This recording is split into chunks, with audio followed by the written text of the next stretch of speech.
Dahil sa masamang epekto ng mga kemikal na ginagamit sa pagtatanim, nag-aaral ngayon ang mga magsasaka sa Bataan upang maibalik ang natural na paraan ng pagsasaka. May hataw na balita si Julie Roberto.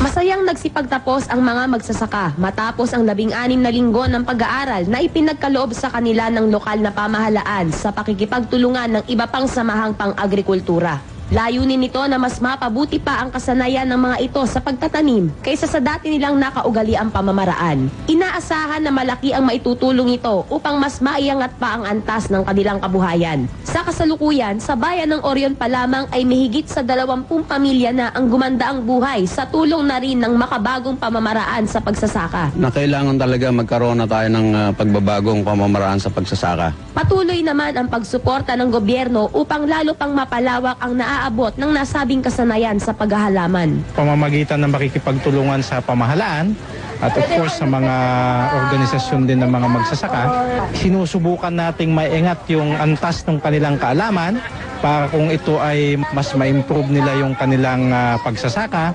Hinihikayat din ang mga magsasaka na magsanay ng organic system ng paghahalaman kaysa umasa sa nakapipinsalang kemikal na pestisidyo at pataba. Nagbibigay kami ng libreng organikong pataba sa mga magsasaka natin.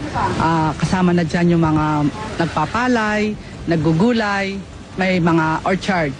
Ayon sa mga eksperto, malaki ang pakinabang nito para sa kalusugan ng mga tao at maging ng kalikasan dahil napananatili pa nito ang yaman ng lupang sinasaka. Julie Roberto, para sa Hataw Balita ng UNTV News Worldwide.